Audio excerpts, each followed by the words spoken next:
आपसे ये डिस्कस किया जाएगा कि सिस्टम या व्यवस्था क्या है। फिर इसके साथ ही यहाँ पर इसी के साथ आपको ये क्लियर होगा कि राज व्यवस्था क्या है। राज व्यवस्था क्या है, यहाँ पर राजनीति व्यवस्था और क्या है राज व्यवस्था।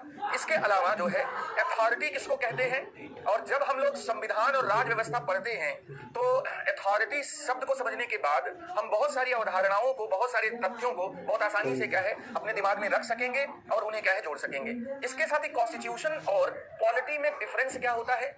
वास्तव में कॉन्स्टिट्यूशन और पॉलिटी में क्या डिफरेंस है, पावर किसको कहते हैं, शक्ति क्या है।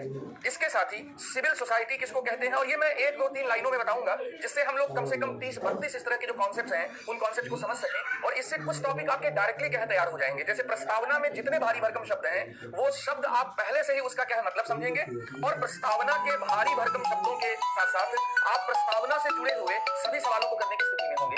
जैसे हमारे संविधान की प्रस्तावना में एक 4 भारी भरकम शब्द प्रयोग किए गए हैं कि हम भारत के लोग भारत को संपूर्ण प्रभुत्व संपन्न समाजवादी पंथ निरपेक्ष लोकतंत्रात्मक गणराज्य बनाने के लिए।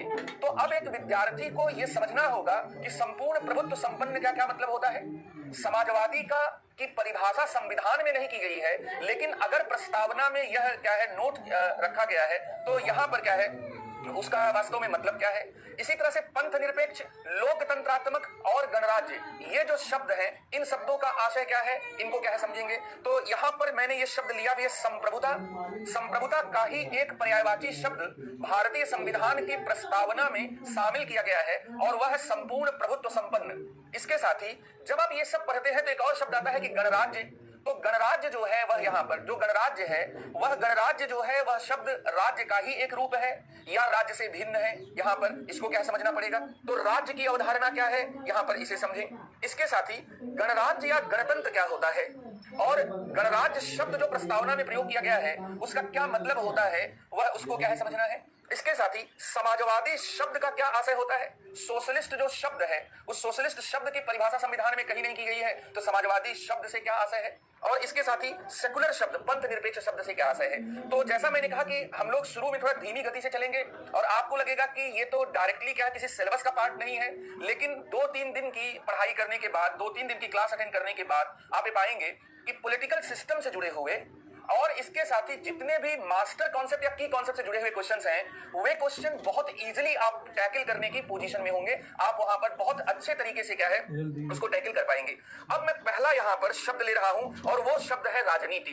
तो राजनीति का शाब्दिक अर्थ क्या होता है। हर शब्द का एक इटिमोलॉजिकल मीनिंग होती है। तो राजनीति का जो शाब्दिक अर्थ है वह शाब्दिक अर्थ क्या है और राजनीति का व्यवहारिक अर्थ क्या होता है। यहां पर इसको भी थोड़ा समझेंगे कि राजनीति का जो व्यवहारिक अर्थ है वह व्यवहारिक अर्थ क्या है। राजनीति शब्द जो है वो पॉलिटिक्स उसका अंग्रेजी पर्यायवाची है और इसके साथ ही क्या है कि पॉलिस जो शब्द है उस पॉलिस शब्द से पॉलिटिक्स जो है पॉलिटिक्स शब्द क्या है बना हुआ है। और पॉलिस का मतलब होता है सिटी स्टेट नगर राज्य। लेकिन जब राजनीति शब्द का प्रयोग आगे किया गया तो उसका सरल सा मतलब था शब्द के आधार पर जो राज्य से संबंधित हो उसे राजनीति कहते हैं। जो राज्य से जो स्टेट से कंसर्न हो what concern the state is called politics. एक तो इसका यह साधारण शाब्दिक जो अर्थ है वह यह है, लेकिन इससे पूरी बात स्पष्ट नहीं होती है। जैसे कई बार हम कहते हैं कि आजकल घर के भीतर भी बड़ी राजनीति होती है, मेरे स्कूल या मेरे कॉलेज में भी बड़ी राजनीति है। तो राजनीति अगर राज्य से संबंधित है तो फिर हम ऐसे वाक्यों का प्रचलन क्यों कर रहे हैं कि घर के भीतर बड़ी राजनीति है, स्कूल या कॉलेज में बड़ी राजनीति है। इसका मतलब कि जब हम व्यवहारिक जीवन में राजनीति शब्द का प्रयोग करते हैं तो राजनीति शब्द का प्रयोग जो है वह केवल राज्य से संबंधित होने वाले क्षेत्र या गतिविधि के लिए क्या है नहीं करते हैं। तो एक तो शाब्दिक मतलब आपको पता होना चाहिए। दूसरी बात यहाँ पर कि व्यवहारिक तरीके से अगर समझा जाए तो राजनीति शब्द जो है वह दरअसल 4 वास्तव में 4 अलग अलग अर्थों में क्या है प्रयोग होता है। राजनीति शब्द का एक मतलब होता है बच्चों सरकार चलाने की कला, आर्ट ऑफ द गवर्नमेंट। राजनीति जो है वह क्या है सरकार चलाने की कला है। दूसरा राजनीति जो है वह सार्वजनिक मुद्दों से संबंधित गतिविधि या क्षेत्र को कहते हैं या सार्वजनिक मुद्दों से संबंधित गतिविधियों के क्षेत्र को कहते हैं। राजनीति शब्द का एक तीसरा अर्थ भी हम करते हैं कि राजनीति शब्द को कई बार हम कंप्रोमाइज और कॉन्सेंसस में क्या प्रयोग करते हैं, यहाँ पर समझौता और सहमति के लिए क्या प्रयोग करते हैं। और राजनीति शब्द को हम संसाधनों के आवंटन करने की शक्ति के रूप में भी क्या प्रयोग करते हैं, या पॉलिटिक्स एज ए पावर के रूप में भी क्या है हम प्रयोग करते हैं। तो राजनीति politics art of the government है, सरकार चलाने की कला है। सार्वजनिक मुद्दों से संबंधित कोई भी गतिविधि का जो क्षेत्र है उसको कई बार राजनीति कह दिया जाता है। और इस रूप में राजनीति जो है प्राइवेट लाइफ की जो या पर्सनल लाइफ की जो चीजें होती हैं, उन पर्सनल वास्तव में क्या लाइफ की चीजों को क्या हम अलग करते हैं। अब इसे उदाहरणों से समझेंगे तो बात ज्यादा समझ में आएगी। उदाहरण से समझते हैं।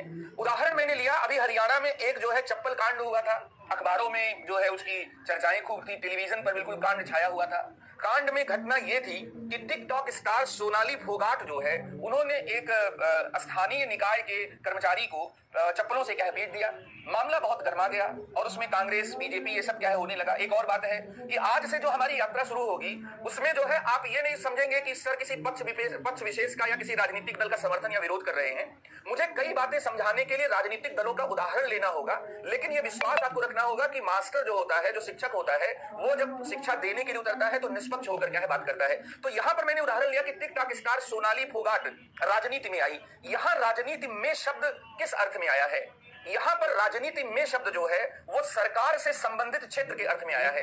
तो कई बार हम राजनीति शब्द का जो प्रयोग करते हैं वह सरकार से संबंधित या राज्य से संबंधित क्षेत्र के लिए क्या करते हैं। जैसे एक दूसरा उदाहरण लें, इंदिरा गांधी की हत्या के बाद राजीव गांधी राजनीति में आए। तो यहां पर क्या है, राजीव गांधी राजनीति में आए तो राजनीति को यहां पर भी हम एक एरिया, एक एरेना, एक पर्टिकुलर स्फीयर, एक विशेष क्षेत्र के अर्थ में क्या है प्रयोग कर रहे हैं। तो राजनीति का एक मतलब यह है कि सरकार से संबंधित क्या है क्षेत्र में होने वाली जो गतिविधि है वह क्या है राजनीति है। दूसरा अर्थ लें, राजनीति को कई बार पॉलिटिक्स को हम पब्लिक अफेयर्स से जोड़ देते हैं कि जो भी पब्लिक अफेयर्स हैं वो सब पॉलिटिकल इश्यूज हैं। जैसे एक मोहल्ले में दो घरों के बीच में, दो परिवारों के बीच में जो उनके नाली का झगड़ा है, वो नाली का झगड़ा वो उनका वास्तव में व्यक्तिगत झगड़ा है, लेकिन वो अगर 4-5 परिवारों और पूरे गांव के या पूरे कस्बे के संदर्भ में हो जाए तो सार्वजनिक मुद्दा हो जाएगा। तो सार्वजनिक मुद्दा जो होता है वह राजनीतिक चीजें होती है। इसलिए बहुत सिंपल परिभाषा दी जाती है कि which is public always be political. जो भी पब्लिक इश्यूज हैं वो पॉलिटिकल होते हैं, और जो इसका मतलब यह है कि जो पर्सनल इश्यूज होते हैं वो पॉलिटिकल नहीं होते। जैसे मैंने यहाँ पर उदाहरण लिया कि कई बार हम कहते हैं कि तलाक देखो निजी मामला है, इस पर राजनीति बंद होनी चाहिए। यहाँ पर राजनीति शब्द को हम सार्वजनिक मुद्दे के रूप में प्रयोग कर रहे हैं। तो एक यहाँ पर दूसरा अर्थ जो है वह यहाँ पर ये है। तीसरा, राजनीति को हम कई बार कंप्रोमाइज और कॉन्सेंसस के अर्थ में भी प्रयोग करते हैं। पॉलिटिक्स जो है वो कंप्रोमाइज और कॉन्सेंसस के माध्यम से कॉन्फ्लिक्ट रेजोल्यूशन का, संघर्ष समाधान का एक तरीका है। संघर्ष समाधान करने के दो तरीके हो सकते हैं। एक में हम क्या करते हैं, बल प्रयोग करते हैं, और दूसरा तरीका ये हो सकता है कि हम बातचीत करें, समझौता करें, सहमति करें। तो कई बार जो बल प्रयोग करने से जो भिन्न तरीका होता है उसको राजनीतिक तरीका कह देते हैं। इसका मतलब कि राजनीति शब्द का एक प्रयोग हम दरअसल संघर्ष समाधान के समझौते और सहमति पर आधारित तरीके के लिए करते हैं। जैसे भारत चीन के सीमा विवाद का सैन्य समाधान नहीं बल्कि राजनीतिक समाधान ही संभव है। अब यहाँ पर सैन्य समाधान में क्या है, इसमें बल प्रयोग क्या है, तो यहाँ पर क्या है कि बल प्रयोग है। और इसके साथ ही जैसे सोनू कुमार जी ने बहुत अच्छा सवाल पूछा है कि सर पढ़ाने के साथ लिखवाएंगे या पीडीएफ मिलेगा। तो अभी तो देखिए मैं जो कॉन्सेप्ट बता रहा हूं, मैं आप सभी बच्चों से जो मुझसे जुड़े हुए हैं, क्योंकि अगर लिखवाया जाएगा तो इससे समय बहुत बढ़ जाएगा।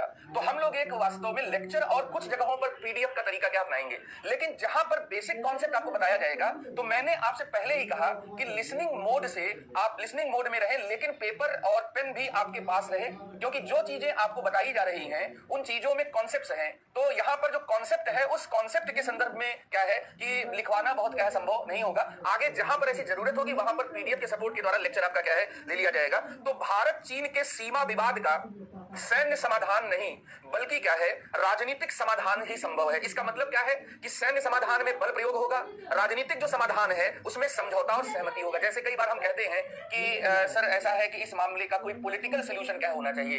तो पॉलिटिकल सॉल्यूशन का मतलब क्या है, बातचीत, मध्यस्थता, समझौते और सहमति की प्रक्रिया से जब हम किसी मामले का, जब हम किसी मुद्दे का जब हम समाधान करते हैं तो यहाँ पर क्या है समझौता और सहमति का क्या है एक अर्थ कह लिया जाता है। चौथी बात यहाँ पर यह कि राजनीति शब्द को जो है हम संसाधनों के वितरण करने की शक्ति के रूप में भी प्रयोग करते हैं, power of the resource allocation के रूप में भी क्या प्रयोग करते हैं। जैसे बिहार में शराबबंदी ने लिंगीय राजनीति को, जेंडर पॉलिटिक्स को मजबूत किया है।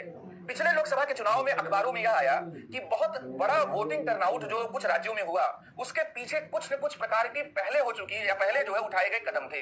तो अब इसका मतलब क्या है कि अगर हम किसी समाज में संसाधनों का, रिसोर्स का बंटवारा जो है, अगर हम जेंडर के आधार पर करने की बात करें या जेंडर के आधार पर हम कानून बनाएं या हम कास्ट के आधार पर कानून बनाएं, जाति के आधार पर हम क्या करें कानून बनाएं, या हम धर्म को आधार बनाएं, पर्यावरण को आधार बनाएं, तो आजकल कुछ नए शब्द प्रयोग कर किए जाते हैं, ग्रीन पॉलिटिक्स या इन्वायरमेंटल पॉलिटिक्स। तो जब हम यहां पर ये कहते हैं कि ग्रीन पॉलिटिक्स, तो अब एक आज के 2020 में पॉलिटी पढ़ने वाले विद्यार्थी को यह मतलब समझ में आना चाहिए कि भाई ग्रीन पॉलिटिक्स क्या है। और हमारे एक कोयला मंत्री का मंत्रालय जो है वो इसलिए बदल दिया गया क्योंकि बड़े बड़े भारत में जो कॉर्पोरेट हैं उनको ये चीजें क्या है पसंद नहीं आ रही थी। तो ग्रीन पॉलिटिक्स का मतलब ये है कि आप समाज में जो रिसोर्स है उन रिसोर्स का बंटवारा करते समय पर्यावरण को भी ध्यान दीजिए। इसी तरह से जेंडर पॉलिटिक्स, तो राजनीति जो है पूरे समाज में यहां तक कि कोई भी जीवन का क्षेत्र है जहां भी हम शब्द का प्रयोग करते हैं उन सभी गतिविधियों को क्या कहते हैं, राजनीति कहते हैं। तो राजनीति शब्द को 4 अर्थों में प्रयोग किया जाता है, बहुत ध्यान से सुनिए और अगर संभव हो तो नोट भी कर सकते हैं। राजनीति राज्य या सरकार से संबंधित है, इसलिए इसे सरकार चलाने की कला कहा जाता है। सोनाली फोगाट राजनीति में आई, इंदिरा गांधी की मृत्यु के बाद राजीव गांधी राजनीति में आए। ये दोनों उदाहरण राजनीति को सरकार के या राज्य से संबंधित क्षेत्र के रूप में परिभाषित करते हैं। दूसरा, मैंने यहां पर दूसरी जो बात कही कि तलाक व्यक्ति का निजी मामला है, इस पर राजनीति बंद होनी चाहिए। ये जो वास्तव में यहां पर यह जो वास्तव में बात कही गई, इसमें क्या है, राजनीति को हम पब्लिक अफेयर्स से रिलेटेड एक क्षेत्र के रूप में प्रयोग करते हैं। तो राजनीति सार्वजनिक मुद्दों से संबंधित होती है। राजनीति संघर्ष समाधान का समझौता और सहमति आधारित एक तरीका है, और इसीलिए हमने उदाहरण लिया कि भारत और चीन के बीच का सीमा विवाद सैन्य समाधान नहीं, राजनीतिक समाधान की मांग करता है। तो जब हम सैन्य समाधान और राजनीतिक समाधान को कंट्रास्ट वर्ड के रूप में यूज करते हैं, जिसका मतलब कि सैन्य समाधान में हम बल प्रयोग करते हैं, राजनीतिक समाधान में बातचीत, मध्यस्थता, समझौता और सहमति क्या होता है। इसके साथ ही समाज में कई तरह की राजनीति होती है। हम कई बार पर्यावरण को आधार बनाकर समाज में जो रिसोर्स होता है उसको बांटने की बात करते हैं। कई बार हम आरक्षण में जब हम कहते हैं कि इस जाति को आरक्षण दिया जाए क्योंकि ये सामाजिक आर्थिक दृष्टि से, सामाजिक शैक्षणिक दृष्टि से पिछड़े हैं, तो वहां पर हम यहां पर एक सोसाइटी के रिसोर्स एलोकेशन में हम यहां पर जो वास्तव में आधार ले रहे हैं उस आधार से भी राजनीति जुड़ी हुई है। तो राजनीति शब्द जो है इन 4 व्यवहारिक अर्थों में क्या है प्रयोग किया जाता है। राजनीति जो है वह एक क्षेत्र के रूप में भी हम प्रयोग करते हैं, और राजनीति जो है वह क्या है एक प्रक्रिया के रूप में भी क्या प्रयोग करते हैं। तो मैंने अभी आपको बताया कि भाई राजनीति जो है वो पर्टिकुलर स्फीयर भी है, और राजनीति जो है वह क्या है, एक प्रोसेस भी है। राजनीति जो है वह क्या है, एक प्रोसेस भी है। तो ये मैंने आपको पॉलिटिक्स से जुड़ी हुई जो पॉलिटिक्स की जो अवधारणा है उस अवधारणा को मैंने बताया। अब मैं यहां पर आ रहा हूं अगले शब्द पर। मैंने जो दूसरा शब्द लिया है वो सिस्टम लिया है। तो बिल्कुल बेसिक बात आपको क्या है बता रहा हूं। वो बेसिक बात क्या है कि सिस्टम शब्द का जब हम यूज करते हैं, जब हम तंत्र शब्द का यूज करते हैं, तो एक तंत्र में 3 प्रकार की चीजें होनी चाहिए। मल्टीपल कॉन्स्टिट्यूएंट्स होने चाहिए, अनेक घटक होने चाहिए एक तंत्र में। दूसरा, उन घटकों के बीच में, अनेक घटक का मतलब कि मान लीजिए एक घटक, दूसरा घटक, तीसरा घटक, चौथा घटक, तो ये 4 घटक हो गए, तो अनेक घटक की शर्त पूरी हो गई। और इसके साथ ही इन अनेक घटकों के बीच में एक इंटरेक्शन होना चाहिए, एक अंतःक्रिया क्या है, वह क्या है, अंतःक्रिया होती है। और इसके साथ ही क्या है कि इस अंतःक्रिया से एक नेटवर्क बनता है, एक संजाल बनता है। तो जब हम व्यवस्था या तंत्र शब्द का यूज करते हैं, तो इसका मतलब होता है कि व्यवस्था कही जाने वाली किसी भी परिघटना में अनेक घटक होते हैं, घटकों के बीच अंतःक्रिया होती है, घटक अलग अलग नहीं होते, उनके बीच में इंटरेक्शन होता है, और उस इंटरेक्शन से एक नेटवर्क बनता है। जैसे कंप्यूटर सिस्टम है, आपके पास सीपीयू हो लेकिन आपके पास अगर मॉनिटर ना हो तो कंप्यूटर सिस्टम क्या है, वास्तव में क्या है, पूरा नहीं हो पाएगा। इसका मतलब कि कंप्यूटर सिस्टम में सीपीयू के साथ, सेंट्रल प्रोसेसिंग यूनिट के साथ हमारे पास मॉनिटर भी होना चाहिए। तो कंप्यूटर सिस्टम में अनेक घटक हैं, उन घटकों को जोड़ने के लिए आप तार यूज करते हैं, चाहे आप एसडी वायर यूज कर लीजिए, दूसरा वायर यूज कर लीजिए। तो यहां पर उन घटकों के बीच में अंतःक्रिया हो रही है और इससे एक पूरा नेटवर्क बनता है।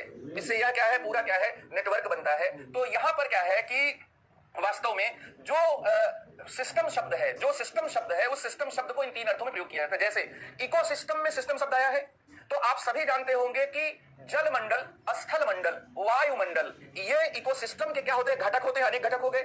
और पटना में गंगा के किनारे का जो मौसम है, जो वास्तव में वहां की जो वास्तव में मौसमी दशाएं हैं, वो वास्तव में गया के आसपास का जो मौसमी दशाएं हैं उससे भिन्न होंगी। क्यों? क्योंकि जहां पर स्थल मंडल है और उसके साथ जल मंडल भी है, तो स्थल मंडल और जल मंडल की अंतःक्रिया होने के बाद जो मौसम होता है वो क्या है, कई बार अलग तरीके का हो जाता है। इसका मतलब कि अंतःक्रिया से एक नेटवर्क भी बन रहा है। मेरा यहां पर आपसे सवाल है कि क्या आप पॉलिटिक्स को, क्या आप राजनीति को एक तंत्र के रूप में लेते हैं? अगर हां तो कृपया उत्तर दें। और यहां पर क्या है कि यहां पर जो राजनीति को तंत्र के रूप में लेते हैं तो उनको यह भी बताना पड़ेगा कि एक तंत्र या एक प्रणाली के रूप में राजनीति में वास्तव में क्या क्या घटक हैं। तो राजनीति में एक राज्य है, संविधान होगा, राजनीति में इसके साथ ही सरकार भी होगी, राजनीति में वास्तव में समाज भी होगा, बाजार भी होगा, गैर सरकारी संस्थाएं भी होंगी, और इन सब से क्या है, राजनीतिक व्यवस्था बनेगी। तो पॉलिटिकल सिस्टम शब्द पढ़ते हैं आपके सिलेबस में, पॉलिटिकल सिस्टम शब्द क्या है, आया है। तो यहां पर मैंने व्यवस्था बताया, और व्यवस्था में क्या है, वास्तव में व्यवस्था में या प्रणाली में कितने घटक होते हैं ये क्या बताया गया। अब मैं यहां पर कि राजनीति से भी एक सिस्टम बनता है, और ये जो सिस्टम है इसमें राज्य है, समाज है, और इसके साथ ही क्या है, इसमें बाजार है। तो राज्य वास्तव में समाज और बाजार, जैसे यहां पर मिस्टर यूनिक जी ये पूछ रहे हैं कि बहुत सारे घटक होते हैं, अनेक घटक का मतलब कि बहुत सारे घटक, तो जैसे एक तरफ सरकार होगी, दूसरी तरफ समाज होगा, तीसरी तरफ बाजार होगा, इन सब से क्या है, पॉलिटिकल सिस्टम बनता है। इंडिया का भी एक पॉलिटिकल सिस्टम है, यहां पर इंडिया का एक पॉलिटिकल सिस्टम है। अब पॉलिटिकल सिस्टम को समझने के बाद आप पॉलिटी को समझिए कि पॉलिटी क्या है। सबसे पहली बात यहां पर ये कि जिसे हम पॉलिटी कहते हैं वह राज व्यवस्था उसकी हिंदी की जाती है, और राज व्यवस्था शब्द जो हम लोग प्रयोग करते हैं उसमें पहले बात ध्यान में रखिए कि पॉलिटी जो शब्द है यह न तो पॉलिटिक्स का पर्यायवाची है और न ही पोल साइंस का, पॉलिटिकल साइंस का पर्यायवाची है। अक्सर जो बच्चे बीए करते हैं या फिर हम ये कह सकते हैं 10+2 लेवल पर होते हैं, तो कई बार वे लेमैन की तरह या बिल्कुल एक साधारण व्यक्ति की तरह प्रयोग करते हैं कि मैं जा रहा हूं पॉलिटिक्स पढ़ने। तो बेटा पॉलिटिक्स पढ़ने की चीज नहीं है, पॉलिटिक्स करने की चीज होती है। पॉलिटिक्स इज एन एक्टिविटी, यहाँ पर एक्टिविटी है, पॉलिटिक्स पढ़ी नहीं जाती। अगर पॉलिटिक्स पढ़ी जाती तो हमारे संसद में और हमारे विभिन्न राज्यों की विधानसभाओं में पॉलिटिकल साइंस से पीजी लोग या पीएचडी लोग ज्यादा अच्छी पॉलिटिक्स क्या कर पाते। तो सबसे पहली बात है कि जब आप शब्द का प्रयोग करें तो शब्दों का प्रयोग करने में आप बिल्कुल क्या सतर्क रहे। यहां से पता लगता है कि आपकी अवधारणा क्लियर है कि नहीं है। तो पॉलिटी जो शब्द है उस शब्द का हिंदी अनुवाद है राज व्यवस्था। और पहली बात यहां पर ये कि यह न तो पॉलिटिक्स का पर्यायवाची है और न ही यह पोल साइंस का, पॉलिटिकल साइंस का पर्यायवाची है। दरअसल पॉलिटी शब्द जो है वह पॉलिटिकल सिस्टम का संक्षेप है। जो पॉलिटी जो शब्द है वह पॉलिटिकल सिस्टम का क्या है, संक्षेप है। अब पॉलिटिकल सिस्टम का कैसे संक्षेप है इस बात को भी थोड़ा आप समझें। दरअसल पॉलिटिकल सिस्टम में देखिए POLIT है और सिस्टम में Y है। अगर आप इन दोनों को मिला देंगे तो ये बन जाएगा पॉलिटी। पॉलिटिकल सिस्टम को क्या कहते हैं, संक्षेप में पॉलिटी कहते हैं। और जब आप पॉलिटी शब्द का प्रयोग करते हैं तो पॉलिटी शब्द का मतलब होता है कि हम प्राधिकार या सत्ता का अध्ययन सोसाइटी या समाज के संदर्भ में कर रहे हैं। इसलिए आज हम ये नहीं कहते या बहुत कम कहते कि हम संविधान केवल पढ़ रहे हैं। हम कई बार यहाँ पर क्या है, हम यहाँ पर ये कहते हैं कि दरअसल हम क्या है, राज व्यवस्था क्या है कर रहे हैं, राज व्यवस्था क्या है कर रहे हैं। अब जैसे यहाँ पर क्या है कि रजनीश राज जी ये कह रहे हैं कि पॉलिटिक्स कैसे किया जाता है सर, तो एक बार जो है पंचायत का इलेक्शन लड़ लेंगे तो पता लग जाएगा। ये क्लास में बताने और पढ़ाने की चीज नहीं है। तो यहाँ पर एक अच्छा सा बोर्ड बनवाइए और अपने घर के आसपास जो है पहले सबसे पहले क्या करिए कि शुभकामना दे दीजिए गांव वालों को, कस्बे वालों को, शहर वालों को, और अपना नाम नीचे लिख दीजिए। और जिस पॉलिटिकल पार्टी से आप संबद्ध हैं उस पॉलिटिकल पार्टी से आप यहाँ पर क्या करिए कि उस पॉलिटिकल पार्टी के कुछ बड़े बड़े नेताओं का क्या नाम लगा दीजिए। थोड़ा सा लाइट मूवमेंट में बात कर रहा हूँ, इसको जिंदगी को थोड़ा गंभीरता से नहीं लेना है, मतलब थोड़ा सा कुछ हल्का फुल्का भी चीजें होती रहेंगी। तो यहाँ पर क्या है ये, इसलिए जो है पॉलिटी क्या है, पॉलिटी जो है अथॉरिटी का इस्तेमाल सोसाइटी में कैसे होता है, इन सब को मिलाकर जो चीज बनती है उसे क्या है, वास्तव में क्या है कि अथॉरिटी और सोसाइटी ये दोनों जो है मिलते हैं, इनसे क्या है, पॉलिटी बनता है। तो मैंने आपको पॉलिटी बताया। अब यहां पर हमने एक अथॉरिटी शब्द का यूज किया। तो यहां अथॉरिटी शब्द को समझने के पहले आपको मैं ये बताना चाहता हूं कि पॉलिटी शब्द का प्रयोग जो है एक बहुत क्या है जाने माने विद्वान ने किया, जिन जो यूनानी चिंतन परंपरा से संबद्ध थे यहां पर, और ये थे अरस्तु। तो बाबा अरस्तु ने अपने ग्रंथ, वास्तव में अपने ग्रंथ पॉलिटिक्स में पॉलिटी शब्द जो है वह संविधान के एक प्रकार या राज्य के संदर्भ में क्या है उन्होंने किया। और यहां पॉलिटी शब्द का मतलब क्या था, जो आज लोकतंत्र का मतलब है। आज जैसे हम लोकतंत्र को कहते हैं कि बहुमत का शासन है, यह जनता का शासन है। तो अगर लोकतंत्र बहुमत का शासन है, जनता का शासन है, तो यह रूल बाय द मेनी है। यह सम्राट अशोक का मौर्य साम्राज्य नहीं है जिसमें एक राजा शासन है, एक राजा शासक है। यह रूल बाय द मेनी है, अनेकों के द्वारा शासन है, यह बहुमत का शासन है। And interest of the all है, इंटरेस्ट ऑफ द ऑल है मतलब सभी के हित में है। तो पॉलिटिक्स शब्द का प्रयोग अरस्तु ने अपने ग्रंथ पॉलिटिक्स में किया था। अरस्तु ने पॉलिटिक्स में राज्य या संविधान के प्रकार के रूप में पॉलिटिक्स शब्द का क्या है प्रयोग किया, और इसके साथ ही उन्होंने अनेकों के शासन के लिए क्या है पॉलिटिक्स शब्द का प्रयोग किया। तो लेट जो लोग आए हैं यहाँ पर सौरभ मौर्य और सभी लोगों को फिर से मैं बीच में गुड मॉर्निंग बोल रहा हूं, और आप ध्यान से जो बातें बताई जा रही है उनको क्या है सुनिए। तो पॉलिटिक्स शब्द मैंने बताया। इसी तरह से मैंने एक यहाँ पर शब्द प्रयोग किया अथॉरिटी। अथॉरिटी को हिंदी में कहते हैं प्राधिकार। जैसे यहाँ पर Noida, new Okhla industrial development authority. तो आजकल हम बहुत सारी ऐसी संस्थाएं हैं या जगह हैं जिसको हम इस तरह से अथॉरिटी शब्द से जोड़कर पढ़ते हैं। जैसे मैंने नोएडा का फुल फॉर्म आपको बताया। नोएडा शब्द जो है इसका मैंने आपको फुल फॉर्म बताया कि नोएडा क्या है। तो एक गांव था ओखला, या एक गांव है दिल्ली का ओखला।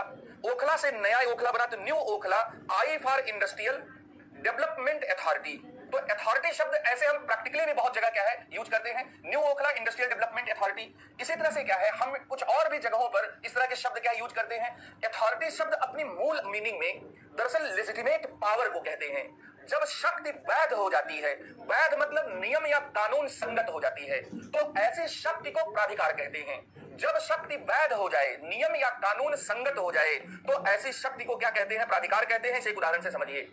अगर आपने प्रकाश झा साहब की मूवी अपहरण देखा होगा, तो अपहरण में आपने देखा होगा कि कैरेक्टर अजय शास्त्री हैं और बाकी लोग भी हैं, और जितने भी वास्तव में माफिया पर बनी हुई मूवीज होती हैं उसमें कई बार यह दिखाया जाता है कि एक रंगदारी टैक्स वसूला जा रहा है। तो टैक्स जो है किसी वास्तव में बहुत बड़े माफिया के द्वारा, गुंडे के द्वारा, या बहुत बड़े वास्तव में हम दबंग के द्वारा भी क्या वसूला जा सकता है, और टैक्स सरकार भी वसूलती है। जब टैक्स जो है वह क्या है रंगदार या वास्तव में हम कह सकते हैं किसी माफिया डॉन के द्वारा वसूला जाता है, तो यह अवैध शक्ति का उदाहरण है। इसका मतलब कि उसके पास प्राधिकार नहीं है, उसके पास अथॉरिटी नहीं है, उसके पास पावर है, पावर के बल पर वो टैक्स क्या है वसूल रहा है। तो टैक्स में यह क्या है अवैध शक्ति जो है, टैक्स के संदर्भ में मैंने उदाहरण लिया। तो इसका मतलब यहां पर क्या है कि जब हम लोग अथॉरिटी शब्द का यूज करते हैं तो अथॉरिटी शब्द हमेशा वैध शक्ति के लिए क्या है प्रयोग होता है। प्राधिकार शब्द का प्रयोग क्या है इसके लिए होता है। तो समाज में किसके पास प्राधिकार है? ग्राम पंचायत का जो प्रधान है या जो मुखिया जी हैं या जो सरपंच हैं, चूंकि वे निर्वाचित हैं, इसलिए पंचायती राज व्यवस्था और भारतीय संविधान के अनुसार उनके पास प्राधिकार है, उनके पास क्या है अथॉरिटी है। तो यहां पर अथॉरिटी शब्द को मैंने क्या है आपको बताया। अब यहां पर मैं नेक्स्ट टर्म पर आ रहा हूं। कॉन्स्टिट्यूशन और पॉलिटी के बीच में फर्क होता है। पॉलिटी कॉन्स्टिट्यूशन पर आधारित होती है, लेकिन पॉलिटी कॉन्स्टिट्यूशन तक ही सीमित नहीं होती है, उससे ज्यादा भी क्या है होती है। अब यहां पर क्या है इसके अंतर को आप समझें कि क्यों हम जब कहते हैं भारतीय संविधान और जब हम कहते हैं भारतीय राज व्यवस्था, तो दोनों में बारीक अंतर क्या है, दोनों में सूक्ष्म अंतर क्या है। जब हम लोग भारतीय संविधान की बात करते हैं तो संविधान का मतलब होता है मूलभूत कानूनों का दस्तावेज, एक दस्तावेज या दस्तावेजों का समूह। तो मूलभूत कानूनों के दस्तावेज को आमतौर पर संविधान कहते हैं।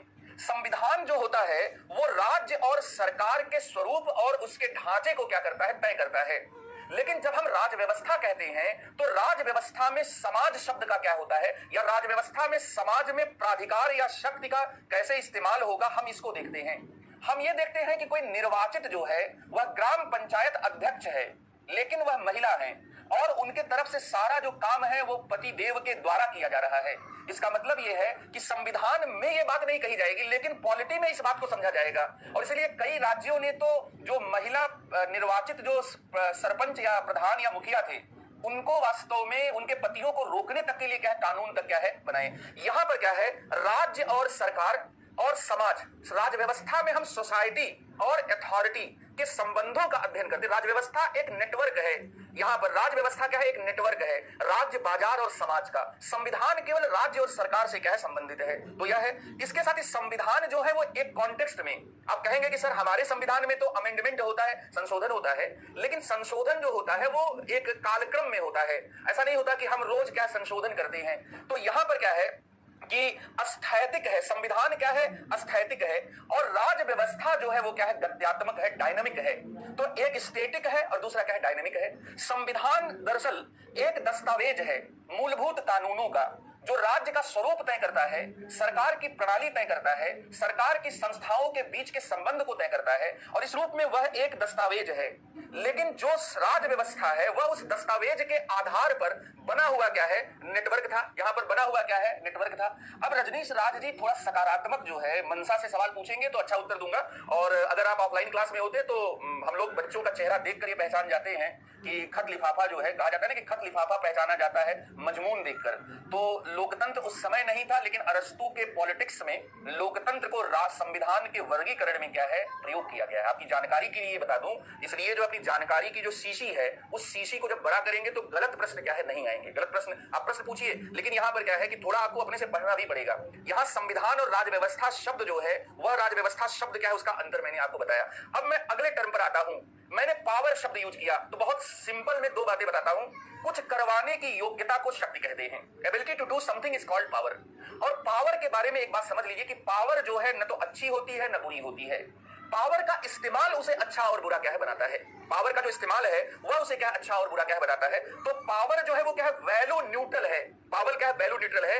हम दरअसल ये नहीं कह सकते कि मोबाइल जो है उसका, मोबाइल अपने आप में बुरा है, या हम ये भी नहीं कह सकते कि मोबाइल अपने आप में अच्छा है। मोबाइल का इस्तेमाल उसे अच्छा और बुरा बनाता है। तो कुछ चीजें ऐसी होती है जो वैल्यू न्यूट्रल होती है, वैल्यू हम उसे देते हैं। तो पावर और अथॉरिटी में ये बात समझ लीजिए कि जब हम लोग पावर शब्द का यूज करते हैं तो पावर, और इसके साथ ही जब हम लोग अथॉरिटी शब्द का यूज करते हैं तो पावर और अथॉरिटी में सबसे बड़ी बात यह है कि अथॉरिटी जो होती है वह नियम संगत होती है, वह कानून संगत होती है। लेकिन पावर जो होता है वह रामदेव जी के पास भी आ सकता है। कोरोना की कल उन्होंने दवाई बनाकर बनाई, दवाई जो है वो क्या है, उतार दी। यहां इसका मतलब यह है कि मैक्स वेबर जैसे समाजशास्त्री को अगर आधार बनाए तो मैक्स वेबर ने कहा था कि प्राधिकार जो होता है वो वैध या अवैध होता है, लेकिन जो पावर होता है वो क्या होता है, वैल्यू न्यूट्रल होता है। तो मैंने ये शब्द क्या यूज किया अब यहां पर, इसीलिए मैंने यहां पर लिखा है कि शक्ति का इस्तेमाल जो होता है वह उसे वैध या अवैध क्या है बनाता है। जो शक्ति का इस्तेमाल है वह इस्तेमाल ही क्या है, उसे वैध या अवैध क्या है बनाता है। तो ये मैंने 6 कॉन्सेप्ट लिया। अब मैं एक और शब्द प्रयोग करूंगा, उसको नागरिक समाज जो है, सिविल सोसाइटी शब्द क्या है कि कहा जाता है। सिविल सोसाइटी क्या है, इसको सिंपली आप समझिए। कई बार हम कहते हैं कि भला जो समाज था प्राचीन युग में असभ्य था, और कई बार हम कहते हैं कि सभ्यता जो है यहां पर इस ऊंचाई तक क्या है पहुंची कि गुप्त काल जो है वो भारत का स्वर्ण युग था। ये सब बातें इतिहास में आप पढ़ते हैं। तो दरअसल समाज को कई बार इस पैमाने पर भी देखा जाता है कि उसमें किस तरह से कला का, संस्कृति का, नगर का, लिपि का, इन सब का क्या है विकास हुआ, कैसे वहां पर शासन प्रणाली भी क्या है विकसित हुई है। तो यहाँ जो एक शब्द है नागरिक समाज, इस नागरिक समाज शब्द का भी हम लोग यूज करेंगे। और गैर सरकारी संगठन और ये सब जो पॉलिटिकल सिस्टम की जितनी चीजें होती है वो सब इसी में क्या आती है। सबसे पहली बात है कि नागरिक समाज एक शाब्दिक दृष्टि से अगर देखें तो एक पॉलिटिकल कम्युनिटी को क्या है कहते हैं, एक वास्तव में क्या है राजनीतिक समुदाय को क्या है कहते हैं, पहली बात। दूसरी बात कि नागरिक समाज शब्द का जब हम यूज करते हैं तो राज्य से भिन्न संगठनों के लिए क्या है इसका प्रयोग करते हैं। जैसे जब हम अपने आसपास देखते हैं तो हम देखते हैं कि सेना के लोग हैं, पुलिस है, न्यायालय है, विधानसभा है, ये राज्य और सरकार के भीतर के अंग हैं। लेकिन दूसरी तरफ हम देखते हैं कि क्लब है, स्टेडियम है, बीसीसीआई है, रेड क्रॉस जैसे संगठन हैं। ये जो संगठन है ये राज्य से क्या है भिन्न है। तो एक बहुत बेसिक लर्नर के लिए सबसे पहली बात ये समझना जरूरी है कि नागरिक समाज शब्द का जब हम प्रयोग करते हैं तो वह राज्य से भिन्न संगठनों के लिए क्या है प्रयोग होता है, पहली बात। दूसरी बात यहां पर ये कि राज्य से भिन्न ऐसे संस्थाएं जो प्राइवेट हों। अब इसे एक उदाहरण से थोड़ा समझते हैं। देखिए संस्थाएं जो होती हैं वह दो प्रकार की होती हैं। कुछ संस्थाएं ऐसी होती हैं, कुछ संस्थाएं जो है ऐसी होती हैं जिन्हें सरकार जो है वह बनाती है और सरकार ही क्या है उन संस्थाओं को चलाती है। कुछ संस्थाएं ऐसी होती हैं, दूसरे प्रकार की संस्थाएं ऐसी होती हैं जिसे सरकार न तो बनाती है और न ही क्या है चलाती है, सरकार उसे केवल मान्यता देती है। बहुत सरल शब्दों में बात किया जाए तो ये जो वास्तव में संस्थाएं हैं जिनको सरकार न तो बनाती है और न ही चलाती है, उनको केवल मान्यता देती है, वे क्या है नागरिक समाज की संस्थाएं। जैसे परिवार को सरकार ने बनाया नहीं अगर दो लोग जो है अपनी शादी को रजिस्टर्ड भी कराते हैं या वास्तव में कोर्ट मैरिज करके रजिस्टर्ड भी कराते हैं, तो सरकार केवल उस शादी को मान्यता देती है। इसका मतलब कि विवाह या शादी की संस्था के आधार पर जो परिवार बनता है, उस परिवार को न तो सरकार ने बनाया है और न ही सरकार ने क्या है चलाती है। इस तरह से परिवार नागरिक समाज की संस्था है। परिवार क्या है? नागरिक समाज की संस्था है। इसी तरह से आपके मोहल्ले में अगर मान लीजिए कोई शिव मंदिर है और वह शिव मंदिर एक ट्रस्ट के द्वारा बनाया गया है और ट्रस्ट ही उसे क्या है चला रहा है, अगर उस शिव मंदिर में रात को 10 बजे के बाद जो है लाउड स्पीकर लगाकर लॉकडाउन के समय कोई कार्यक्रम किया जाता है, तो सरकार के लोग, प्रशासन के लोग जो है वहां पर क्या है उसे रोक सकते हैं। प्रशासन के लोग क्या उसे रोक सकते हैं? तो सरकार यहां पर शिव एक ट्रस्ट के द्वारा संचालित जो शिव मंदिर है, उस शिव मंदिर को क्या कर रही है? रेगुलेट तो कर रही है, लेकिन न तो सरकार ने उस शिव मंदिर को बनाया है और न ही सरकार क्या है उसे चला रही है। अयोध्या में जो राम मंदिर बन रहा है उसमें सरकार के लोग ट्रस्टी हो सकते हैं, लेकिन सरकार भारत के एक सेकुलर स्टेट होने के नाते सीधे सीधे क्या है कोई मंदिर या कोई मस्जिद क्या है नहीं बना सकती। इसका मतलब क्या है कि हमारे समाज में संस्थाएं दो प्रकार की होती हैं। कुछ संस्थाएं ऐसी होती हैं जो सरकारें बनाती हैं और चलाती हैं, कुछ संस्थाएं ऐसी होती हैं जो सरकार न तो बनाती है और न ही चलाती है, उसको केवल और केवल क्या है मान्यता प्रदान करती है। ऐसी संस्थाओं को ही नागरिक समाज की संस्थाएं कहते हैं। और अब आप यहां पर एक उदाहरण से इस बात को समझें। जैसे परिवार का मैंने उदाहरण लिया, व्यवसाय भी इसमें आ जाएगा, ट्रेड यूनियन भी आ जाएगा। अगर आप किसी विश्वविद्यालय या किसी कॉलेज या महाविद्यालय में पढ़ते हैं और वहां पर अगर मान लीजिए कि स्टूडेंट यूनियन है, तो स्टूडेंट यूनियन जो है वो सरकारी संस्था नहीं है, वो नागरिक समाज की संस्था है। अगर आपके मोहल्ले में रखवाली करने के लिए एक चौकीदार की नियुक्ति की गई और चौकीदार की नियुक्ति में यह तय हुआ कि मोहल्ले के 10 घर हजार रुपए क्या देंगे, तो यहां पर क्या है, ये जो मोहल्ले में काम हो रहा है ये सरकार नहीं कर रही है। और अगर मोहल्ले के लोगों ने RWA बना लिया तो यहां पर क्या है, हम ये कह सकते हैं कि ये RWA मतलब रेजिडेंट वेलफेयर एसोसिएशन, ये जो है क्या है, ये सरकार के द्वारा, यह क्या है, यह सरकार के द्वारा सिर्फ और सिर्फ क्या है मान्यता प्रदान किया जाता है। तो पॉलिटिक्स शब्द अब इसमें क्या है, व्यवसाय, ट्रेड यूनियन, क्लब, परिवार, एनजीओ, नॉन गवर्नमेंटल ऑर्गेनाइजेशंस, गैर सरकारी संगठन, गैर सरकारी संगठन जो है वह क्या है, वह भी, और वॉलंटरी ऑर्गेनाइजेशन जैसे खादी ग्रामोद्योग। अब खादी ग्रामोद्योग सोसाइटी के तहत क्या रजिस्टर्ड हुआ है, तो वहां पर वह भी क्या है आ जाएगा। और आपको जानकर हैरानी होगी कि जो अभी पीएम केयर्स बनाया गया, तो पीएम केयर्स भी जो है वो संचित निधि की तरह नहीं बल्कि वह क्या है ट्रस्ट है। तो यहां पर मैंने नागरिक समाज को थोड़ा आपको बताया कि भाई नागरिक समाज जो है वह क्या होता है, नागरिक समाज की जो चीजें होती हैं वह क्या होती हैं। अब मैं यहां पर अगला शब्द ले रहा हूं, अगला शब्द जो ले रहा हूं वह है संप्रभु, या हमारे संविधान में एक शब्द प्रयोग किया गया है संपूर्ण प्रभुत्व संपन्न, संपूर्ण प्रभुत्व संपन्न। ये जो संप्रभु शब्द है इसको अंग्रेजी में यहां पर सॉवरेनिटी कहते हैं, और सॉवरेनिटी का मतलब होता है सुप्रीम, सर्वोच्च, सर्वोच्च शक्ति को या सर्वोच्च सत्ता को या सर्वोच्च प्राधिकार को, अथॉरिटी को संप्रभु कहते हैं, संपूर्ण प्रभुत्व संपन्न क्या कहते हैं।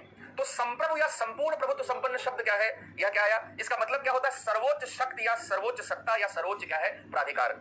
दूसरी बात यहां पर ये कि यह जो शब्द है यह राज्य की एक जरूरी विशेषता है। तो संप्रभुता जो शब्द है वह सर्वोच्च शक्ति के रूप में जब आता है तो यह राज्य की यहां पर क्या है एक जरूरी या एक अनिवार्य क्या है विशेषता है यहां पर। और यहां पर शान सिंह सिंधु एनजीओ, अभी मैं आगे आपको बताऊंगा, अभी हम लोग एक क्रम से चलते हैं, सीक्वेंस में चलते हैं। एनजीओ पूरा बताया जाता है और हम लोग तो आईएएस में पूरा एनजीओ पर 3-3, 4-4 घंटे क्लास लेते हैं, लेकिन यहां पर आपको बीपीएससी के अकॉर्डिंग जितना एनजीओ की जानकारी की जरूरत होगी वो बताया जाएगा। तो पहली चीज यहां पर ध्यान दीजिए कि संप्रभु या संपूर्ण प्रभुत्व संपन्न शब्द, इसका मतलब क्या होता है, सर्वोच्च शक्ति, सत्ता या प्राधिकार, सुप्रीम पावर। ये सुप्रीम पावर शब्द जो है राज्य की जरूरी विशेषता है और इसीलिए राज्य जो है वो एक बहुत क्या है अलग संगठन हो जाता है। राज्य की सदस्यता अनिवार्य हो जाती है। जैसे किसी क्लब की मेंबरशिप मैं लूं या ना लूं ये मेरे ऊपर है, ये मेरे ऊपर है, लेकिन राज्य की मेंबरशिप जो है वो एक बार मैंने ले लिया तो उसके आदेश मानना मेरे इच्छा के ऊपर क्या है निर्भर नहीं है। तो राज्य की जरूरी क्या है विशेषता है। संप्रभुता बच्चों दो प्रकार की होती है। जो संप्रभुता होती है वह संप्रभुता जो है वह क्या है, यह दो प्रकार की होती है। अब इसमें दो प्रकार क्या क्या है, तो एक होता है बाह्य संप्रभुता, एक्सटर्नल सॉवरेनिटी, और दूसरी होती है आंतरिक संप्रभुता। तो यहां पर ये जो दोनों संप्रभुता है इनको भी समझें। बाह्य संप्रभुता क्या होती है, यहां पर मैंने कहा कि संप्रभुता जो है वह दो प्रकार की होती है। यह जो दो प्रकार की होती है इसमें बाह्य संप्रभुता है और इसके साथ ही इसमें एक जो है आंतरिक संप्रभुता भी होती है। बाह्य संप्रभुता का मतलब होता है मान्यता, बाह्य संप्रभुता का जो मतलब होता है वह होता है संबंध। किसी देश को अंतरराष्ट्रीय मान्यता मिलेगी या नहीं मिलेगी ये उसके संप्रभुता से जुड़ी हुई बात है। जैसे ताइवान और फिलिस्तीन ये संयुक्त राष्ट्र संघ के सदस्य नहीं है। क्यों नहीं है? क्योंकि इन्हें अंतरराष्ट्रीय मान्यता नहीं है राज्य की। तो जब हम संप्रभुता शब्द को बाह्य और आंतरिक दो वर्गों में बांटते हैं, तो बाह्य संप्रभुता जो है वह मान्यता है, बाह्य संप्रभुता जो है वो अंतरराष्ट्रीय संबंध में बराबरी की बात है, और आंतरिक संप्रभुता एक भूभाग के ऊपर एक सरकार के पास कानून बनाने की सबसे ज्यादा शक्ति को कहते हैं। अब इसको थोड़ा सा और समझें कि मैंने यहां पर कहा कि ताइवान जो है वह भूभाग है, उसमें सरकार भी है, उसमें जनसंख्या भी है, लेकिन वह राज्य नहीं है। क्यों? क्योंकि उसमें उसकी संप्रभुता को मान्यता नहीं है। ध्यान दीजिए मेरी बात को, बहुत इंपॉर्टेंट कॉन्सेप्ट क्या बता रहा हूं। ताइवान एक भूभाग पर बसी हुई जनसंख्या और सरकार रखने वाली एक इकाई है, लेकिन ताइवान राज्य नहीं है। चीन राज्य है और वह ताइवान पर अपना दावा करता है। तो क्यों नहीं है? क्योंकि ताइवान की संप्रभुता को, बाह्य संप्रभुता को अंतरराष्ट्रीय मान्यता क्या है? नहीं है। ठीक इसी तरह से फिलिस्तीन जो है वह आप जानते होंगे कि अरबी मुसलमानों का इजराइल के बगल में बसा हुआ एक देश है।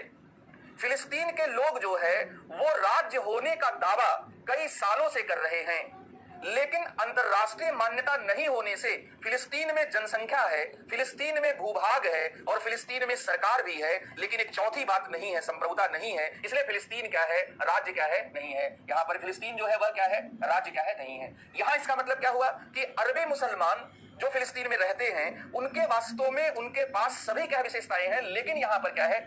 वह क्या है? राज्य नहीं है।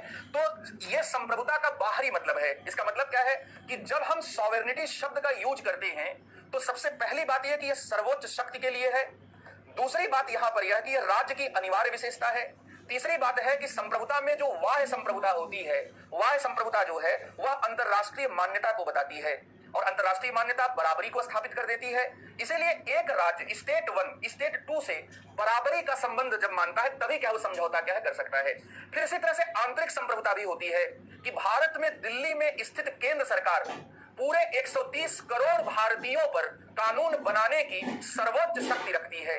तो ये कानून बनाने की जो सर्वोच्च शक्ति है यह आंतरिक संप्रभुता है, आंतरिक जो है संप्रभुता है। तो यहां पर क्या है? संप्रभुता जो है बाह्य होती है, अंतरराष्ट्रीय संबंधों और मान्यता के संदर्भ में होती है, और संप्रभुता आंतरिक भी होती है कि एक भूभाग पर बसी हुई जो आबादी है उस आबादी पर एक सरकार है, और उस सरकार की जो ताकत है वो सर्वोच्च है, कानून बनाने से लेकर दूसरे मामलों तक लेकर। तो यहां इसका मतलब है कि संप्रभुता शब्द जो है वो इस रूप में है। अब अगर मैं यहां पर एक कौन बनेगा करोड़पति का आपसे एक सवाल पूछूं कि भारतीय संविधान में संप्रभुता जो शब्द है या सर्वोच्च संपूर्ण प्रभुत्व संपन्न जो शब्द है, यह शब्द कहां आया है?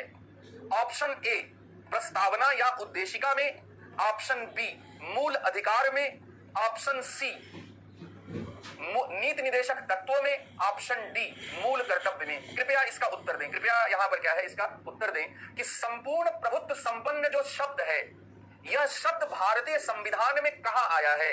बहुत अच्छा, Vibhor Dwivedi, Rajkumar, Ajit, Princy Kumari, Abhishek Raj, Sushmita, very good, unique, very good, Ajit, बिल्कुल बहुत अच्छा, very good, very good, A A A. यहां पर क्या है? ए। तो इसका मतलब कि हमने एक कॉन्सेप्ट समझा, और कॉन्सेप्ट समझने के बाद हमने उस कॉन्सेप्ट को इंडियन कॉन्स्टिट्यूशन में क्या है देख लिया। यही हमारे पढ़ने का क्या होगा? अप्रोच होगा, या क्या होगा? अप्रोच होगा। तो हमने यहां पर संप्रभुता शब्द की क्या है बात की। अब एक और शब्द मैं ले रहा हूं यहां पर। हम या बहुत बार एक शब्द सुनते हैं, पढ़ते हैं, राज्य, स्टेट। तो अगर आपसे यह पूछा जाए कि भाई स्टेट क्या है, व्हाट इज स्टेट, तो पहली चीज जो आपको ध्यान में रखना है कि स्टेट जो है वो राष्ट्र से, नेशन से भिन्न है। क्यों भिन्न है भाई? राष्ट्र जो है वह भावनात्मक एकता के आधार पर बनी हुई इकाई है। भावनात्मक एकता के आधार पर क्या है? बनी हुई क्या है? इकाई है। इसी तरह से राज्य जो है वह देश से, कंट्री से भी क्या है? भिन्न है। कंट्री जो होता है वह भौगोलिक अवधारणा है, यह भौगोलिक अवधारणा है। इसलिए सबसे पहली बात यह है कि राज्य जो है वह एक पॉलिटिकल कॉन्सेप्ट है, राष्ट्र जो है वह एक भावनात्मक कॉन्सेप्ट है, और देश जो है यह सांस्कृतिक कॉन्सेप्ट है, और जो देश है वह क्या है? एक भौगोलिक कॉन्सेप्ट है। एक राजनीतिक कॉन्सेप्ट के रूप में राज्य जो है, जब हम लोग इसे एक राजनीतिक कॉन्सेप्ट के रूप में समझते हैं तो राज्य एक पॉलिटिकल एसोसिएशन है, राजनीतिक क्या है? संघ है। राज्य एक पॉलिटिकल क्या है, एसोसिएशन है यहां पर। दूसरी बात यह कि राज्य में हमेशा जो है एक संप्रभु क्षेत्राधिकार वाली, सॉवरेन ज्यूरिडिक्शन वाली सरकार होती है। तो सरकार किसका अंग है? गवर्नमेंट किसका अंग है? राज्य का। दूसरी बात यहां पर ये कि राज्य जो है वो परिभाषित सीमाओं के भूभाग के बीच का, वास्तव में बीच की इकाई है। तो एक भूभाग भी होना चाहिए, एक संप्रभुता वाली सरकार भी होना चाहिए, और वह राजनीतिक संघ तो है ही। और इसीलिए बहुत सिंपली ये बात कही जाती है कि जब हम लोग स्टेट शब्द का यूज करते हैं तो स्टेट की कानूनी जो अवधारणा है, वह कानूनी अवधारणा ये कहती है कि जिसे हम स्टेट कहते हैं उसमें भूभाग है, जिसे हम स्टेट कहते हैं उसमें जनसंख्या होगी, इसमें एक सरकार होगी, और इसके साथ ही उसमें क्या होगी? एक संप्रभुता भी क्या है? होगी। तो राज्य, भूभाग, इसके साथ ही जनसंख्या, इसके साथ ही सरकार, और इसके साथ ही क्या है? संप्रभुता। इन चारों से मिलकर बनी हुई क्या है? इकाई है। अब यहां पर एक ऑप्शन दे रहा हूं कि भारतीय जो राज्य है, अब यहां पर जब आप संविधान पढ़ते हैं तो संविधान में कई जगहों पर अनुच्छेद 52 में कहा गया है कि भारत का एक राष्ट्रपति होगा। अनुच्छेद 76 में कहा गया है कि एक भारत का महान्यायवादी होगा। अनुच्छेद 77 में कहा गया है कि भारत जो सरकार है उसका संचालन कैसे किया जाएगा। अनुच्छेद 124 में कहा गया है कि भारत का एक सुप्रीम कोर्ट होगा, सुप्रीम कोर्ट ऑफ इंडिया होगा। मेरा यहां पर सवाल यह है कि इन अनुच्छेदों में भारत शब्द जो है वो किसके लिए आया है? भारत शब्द राज्य के लिए है, भारत शब्द सरकार के लिए है, भारत शब्द राष्ट्र के लिए है, भारत शब्द देश के लिए है, भारत शब्द उपरोक्त में से कोई नहीं के लिए है? कृपया आप बताएंगे। मैंने यहां पर एक एग्जांपल लिया कॉन्स्टिट्यूशन से कि जब हम संविधान पढ़ते हैं तो संविधान में अनुच्छेद 52 ये कहता है, अनुच्छेद 52 ये कहता है कि भारत का एक राष्ट्रपति क्या है? होगा। फिर अनुच्छेद 76 ये कहता है कि भारत का एक महान्यायवादी होगा। अनुच्छेद 77 ये कहता है कि भारत सरकार का संचालन किया जाएगा, और इसके साथ ही 124 में कहा गया है कि भारत का एक सुप्रीम कोर्ट होगा। तो यहां पर ज्यादातर लोग सही उत्तर दे रहे हैं। आप ये समझ लीजिए, यहां पर भारत शब्द अनुच्छेद 52 में, अनुच्छेद 76 में, अनुच्छेद वास्तव में 124 में राज्य के लिए है। हम भारत के लोग, एक और सवाल कि भारतीय संविधान की प्रस्तावना में जो यह शब्द आया है हम भारत के लोग, तो यहां पर भारत शब्द किसके लिए है? तो आपका उत्तर होगा राज्य के लिए है। प्रस्तावना में भारत शब्द किसके लिए है? प्रस्तावना में भारत शब्द जो है वह क्या है? राज्य के लिए है। एक और सवाल कि जब हम लोग ये कह रहे हैं कि राज्य जो है एक भूभाग पर रहने वाली जनसंख्या और उस पर सर्वोच्च शक्ति या प्राधिकार रखने वाली सरकार से बनी हुई इकाई है, यह एक राजनीतिक क्या है? संघ है। यह क्या है? एक पॉलिटिकल क्या है? एक एसोसिएशन है। तो भारतीय संविधान में राज्य की जो प्रकृति है, नेचर है, वह नेचर क्या बताया गया? यहां पर मेरा सवाल है कि भारत के संविधान में क्या राज्य के नेचर के बारे में, राज्य के प्रकृति के बारे में बताया गया? तो आपका उत्तर होगा कि हां सर बताया गया है। क्या बताया गया है? कि हम भारत के लोग एक तो संपूर्ण प्रभुत्व संपन्न होंगे, संपूर्ण प्रभुत्व संपन्न होंगे। दूसरा यहां पर बताया गया कि भारत जो है वह समाजवादी किस्म का राज्य होगा। तीसरा बताया गया कि भारत जो है वह पंथ निरपेक्ष होगा, और चौथा बताया गया कि भारत जो होगा वह गणराज्य होगा। तो भारतीय संविधान में भारतीय राज्य के बारे में 4 बातें बताई गई हैं। एक संपूर्ण प्रभुत्व संपन्न, दूसरा समाजवादी, तीसरा पंथ निरपेक्ष, और चौथा यहां पर क्या है? गणराज्य। ये 4 बातें क्या है? बताई गई। मैंने यहां पर एक बात आपको बता दी कि संपूर्ण प्रभुत्व संपन्न यहां पर क्या है? कहा गया। अब इसी में गणराज्य में एक शब्द और है, मैं जानबूझकर उसको छोड़ रहा था, आगे उसको डिस्कस करेंगे, लोकतांत्रिक गणराज्य। तो लोकतांत्रिक गणराज्य क्या है ये भी आपको क्या बताया जाएगा। अब आपने पढ़ा तो निम्नलिखित में से कौन सा, एक सवाल है, निम्नलिखित में से कौन सा राज्य का उदाहरण नहीं है? निम्न में से कौन सा राज्य का उदाहरण नहीं है? पहला राजतंत्र, दूसरा धर्मतंत्र, तीसरा कुलीन तंत्र एरिस्टोक्रेसी, चौथा लोकतंत्र, और पांचवा उपरोक्त में से कोई नहीं। कृपया बच्चों इसका उत्तर आप दें। निम्न में से राज्य का उदाहरण नहीं है। पहला मैंने यहां पर ऑप्शन लिया राजतंत्र, धर्मतंत्र, थियोक्रेसी, कुलीन तंत्र, लोकतंत्र, कोई नहीं। यहां पर मैं जानना चाहता हूं कि राज्य के प्रकार जो है वो क्या है, आपको पता है कि नहीं है? ये बच्चों सभी राज्य के उदाहरण हैं। ये राज्य के प्रकार हैं। इसमें ई ऑप्शन क्या होगा, सही होगा। अब देखिए आप लोग जो है, बहुत सिंपल सवाल है और बीपीएससी जैसे एग्जाम में जो स्टाइल है उस स्टाइल में पूछा जा सकता है।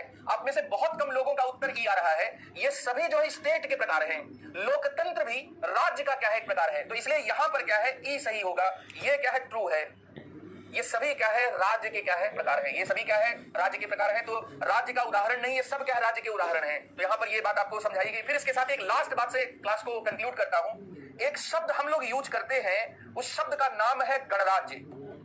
और कई बार एक और शब्द आप पढ़ते हैं, गणतंत्र। इसको अंग्रेजी में कहते हैं रिपब्लिक। और हिंदुस्तान में एक रिपब्लिक टीवी भी है।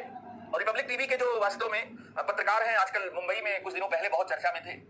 गणराज्य और गणतंत्र, गणराज्य और, जैसे इसमें दीपक कुमार का सवाल कुलीन तंत्र क्या है, तो कुलीन तंत्र जो है कुछ लोगों का, जो राज परिवार या अभिजात लोग हैं, उन लोगों के शासन को कुलीन तंत्र कहते हैं। कुलीन तंत्र कुछ लोगों का जो अभिजात या राज परिवार के क्या है सर। तो गणराज्य या गणतंत्र ये शब्द आता है। एक बहुत बड़े यूनानी विचारक थे, उनका नाम था प्लेटो।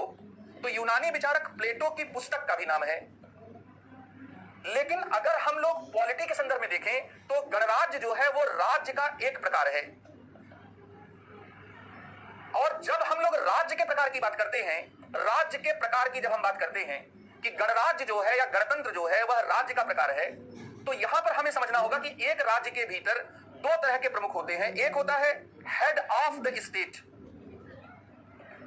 और एक होता है हेड ऑफ द गवर्नमेंट।